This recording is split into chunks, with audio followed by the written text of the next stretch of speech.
Non, pour une première mi-temps, c'est pas assez. Nope. Qu'est-ce que c'est que ça? Sérieusement?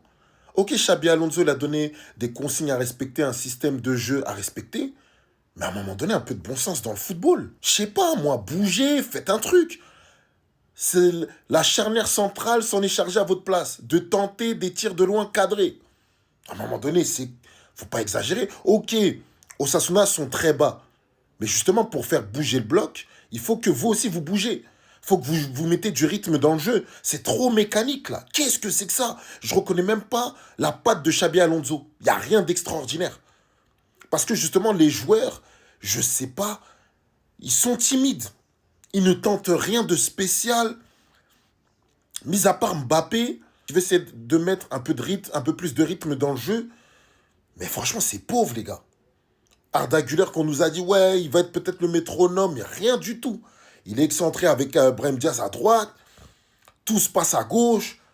Non, les gars, on espère plus, hein. On attend la deuxième mi-temps. Deux fautes d'affilée, zéro sifflé. Normalement, si l'arbitre il fait comme avec le match du FC Barcelone précédemment, comme les deux fautes avec Yamal, la première c'est un penalty, la deuxième c'est au moins carton jaune, voire deuxième carton jaune et carton rouge. Parce que les gars, c'est bien beau de se moquer de Vinicius quand il s'énerve, quand il parle avec les arbitres, etc.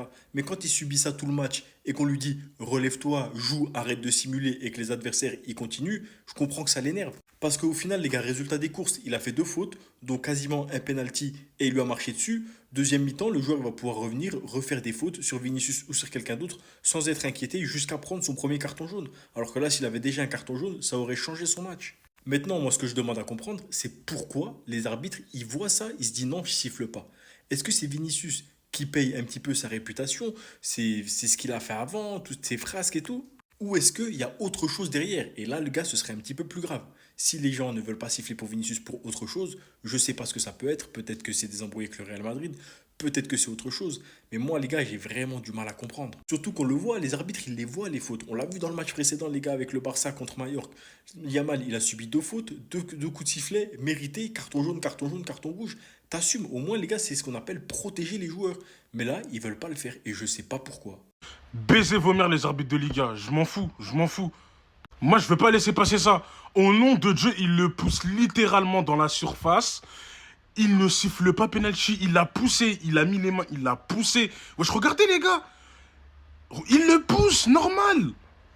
Voilà, c'est inadmissible. Je dis pas qu'on doit rester sur ça, mais si ça avait été l'inverse, ça aurait fait scandale, ça aurait créé Vardrit partout. Donc, quand c'est pas en notre faveur, nous aussi on va parler. Il le pousse dans la surface. L'arbitre, il a vu de ses yeux. L'action était devant lui. Il n'a pas sifflé. Et puis par la suite, je le répète, par la suite, le même défenseur, Bayomo Boyomo, il écrase le pied de Vinicius devant les yeux de l'arbitre encore une fois. Au nom de Dieu, l'arbitre, il siffle pas. Il écrase le pied de Vinicius, l'arbitre ne siffle pas. En fait, dis directement, t'aimes pas Vinicius. Dis-le directement, en fait. Parce qu'après, quand Vinicius il va aller se plaindre, ça va dire il est détestable. Bah ouais, il est détestable, mais regarde ce que vous faites. Regarde ce que vous faites. Parce que ça, c'est une injustice. Le frérot, il se fait pousser dans la surface, il se fait écraser le pied, mais non, il doit rien dire et continue à jouer. Wesh. C'est quoi cet arbitre de merde là? Au nom de la Liga, c'est trop. C'est trop. Mi-temps 0-0. Mais Madeleine, tranquille. Tranquille, tranquille, ça va bien se passer. Il y a du positif, les amis. On savait très bien que le match, ça va être comme ça. Osasuna, ils vont défendre bloc bas tout le long du match. Sauf si on arrive à mettre 2 ou 3 buts, là, ils vont ouvrir. Mais sinon, tant qu'on ne met pas au moins un but, ça va être ça pendant tout le long du match, les amis. Il y a du positif. Déjà, défensivement, ils attaquent pas beaucoup. C'est-à-dire qu'à la perte du ballon, on récupère très vite les ballons, les amis. Ça, c'est très bien. Alonso, il avait dit, vous avez 8 secondes pour récupérer le ballon. Moi, j'ai dit, ça, c'est déjà beaucoup. Après, on a un Mbappé qui tente, il tente beaucoup, il tente beaucoup, il tente beaucoup. Carreras, pour moi, franchement, tranquille. Rien à dire. Carreras, rien à dire. Vinicius, il a commencé un peu timide. Mais petit à petit, il a commencé à se réveiller. Vinicius, en deuxième mi-temps, voilà, continue sur cette lancée-là. Ça va bien se passer.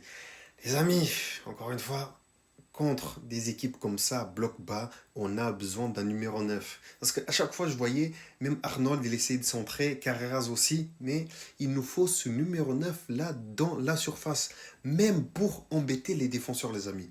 Même juste pour embêter les défenseurs, juste ça. Bon, on va regarder la deuxième mi-temps.